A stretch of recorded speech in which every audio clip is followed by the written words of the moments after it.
এখন বলেন তো ভাই, তাহলে দেলোয়ার হোসেন সাঈদী দুই ছেলে ভোটে দাঁড়াইছে, পরিবার তো ওরা নাকি? তো দেলোয়ার হোসেন সাঈদী যেখানকার এমপি হবে তার দুই বেটাকে 2 সিট দিতে হবে, এইটা কোন ইতিহাসে আছে? আমাদেরকে যেই কথাটা বলবে তাহলে তারা ওই কাজটা কেন করবে এটা বুঝান।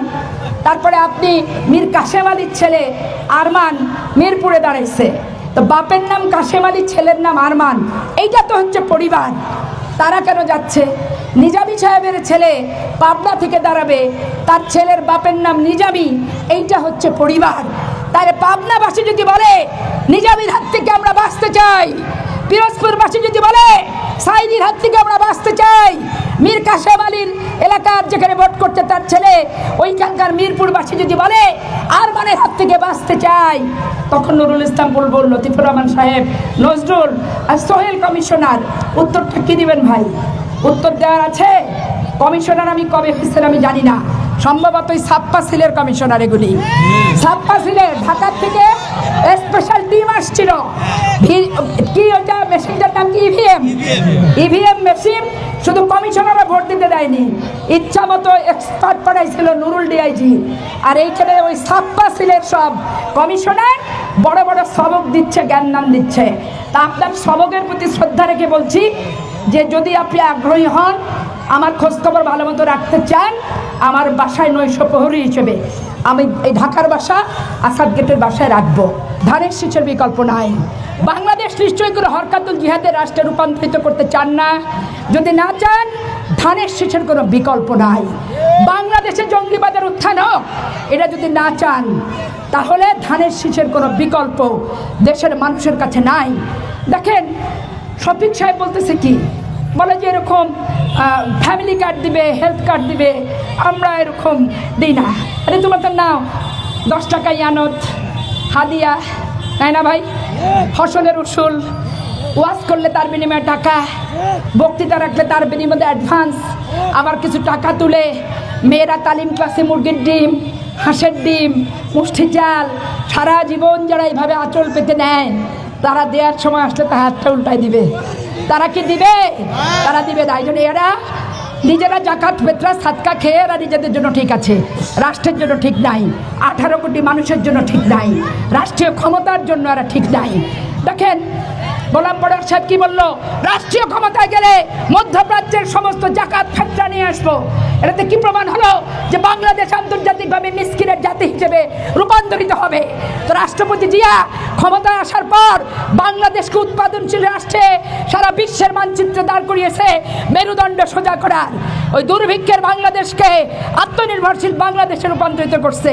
এরা আবার যাচ্ছে মধ্যপ্রাচ্যের জাকাত ফিতরা সাদকা ওই সমস্ত তুলে নিজেরা খাবে, সম্পদ করবে, বায়তুল মাল বানাবে, বায়তুল মাল দিয়ে বিত্ত বৈভব এগুলো করবে। এখন ধরেন রাধুনী হোটেল দিছিল আমার লতিফ ভাই, ওখানে যখন ম্যাজিস্ট্রেট গেছে যে তাকে মুরগির ভুঁড়ি দিয়ে উনি হচ্ছে সমোসা বানায়, ওনার 20,000 টাকা জরিমানা নিয়ে হোটেল বন্ধ, আজও চলে না, কালও চলে না। উনি ইসলামিয়া হাসপাতাল দিছে, ওইখানে দেখে মুরগির মাংস আর ইঞ্জেকশন আর ডায়াবেটিসের ওষুধপত্র একসাথে, ওইটাও কিন্তু তালা বন্ধ করে সিজ, সেটাও কিন্তু উঠতে পারে নাই। এখন ব্যাপার হচ্ছে দেশের উন্নয়ন দরকার, রাষ্ট্রের উন্নয়ন দরকার। যে উন্নয়ন হারুন সাহেব করেছে দেশনেত্রী বেগম খালেদা জিয়াকে দিয়ে, এইটার ধারাবাহিকতা ধরে রাখতে হবে। বিএনপি ইনশাল্লাহ রাষ্ট্রীয় ক্ষমতায় যাবে, আপনারা মন্ত্রিত্বের জন্য ইনশাল্লাহ ফাইট দিবেন। ওই জাকাত ফিতরা সাদকা ইয়ানতের বাংলাদেশ করা যাবে না।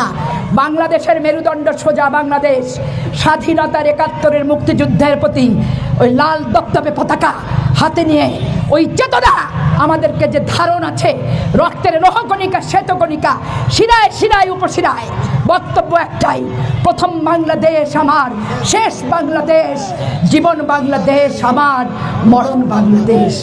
বেগম খালেদা জিয়া প্রতি 2 বছর পর পর আমরা আপনাদের কাছে আনছি, কোনো টাকা পয়সা দেওয়া লাগছে কোনোদিন ওনাকে দেখার জন্য? 96 সালে গোলাম আজম আসছিল ভাই, রিক্সাওয়ালার কাছ থেকে 10 টাকা ইয়ানতের পয়সা নিচ্ছে, গোলাম আজমকে দেখার জন্য টিকিট বিক্রি করছে। একটা রিক্সায় আমি উঠছিলাম নিমতলায়, বলছে জীবনে এই দল আর করবো না। গোলাম আজমের নাম করে সারাটা জীবন ইয়ানত নিল। দেখতে গেল গে আপা, দেখতে তো পানু না, নাকে চিনিয়া তো চালের বিরিয়ানির গন্ধ পালো, ওটা খাইছে ওরা, টাকা দিয়ে মরছি আমরা।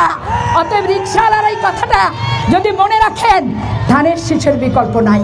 হারুন এমপির বাথান বাড়ি আর হারুন এমপির বাপের পরিচয়, দাদার পরিচয় যদি আমাকে দেয়া লাগে, তাহলে নুরুল ইসলাম বুলবুল সরকারি কলেজ নবাবগঞ্জ হারুন এমপির দাদার জায়গার উপরে দেওয়া, স্টেডিয়াম হারুন এমপির দাদার জায়গার উপরে দেওয়া, ডিসি অফিস হারুন এমপির দাদার জায়গার উপরে দেওয়া, এসপি অফিস হারুন এমপির দাদার জায়গার উপরে দেওয়া, পুলিশ ব্যারাক হারুন এমপির দাদার জায়গার উপরে দেওয়া।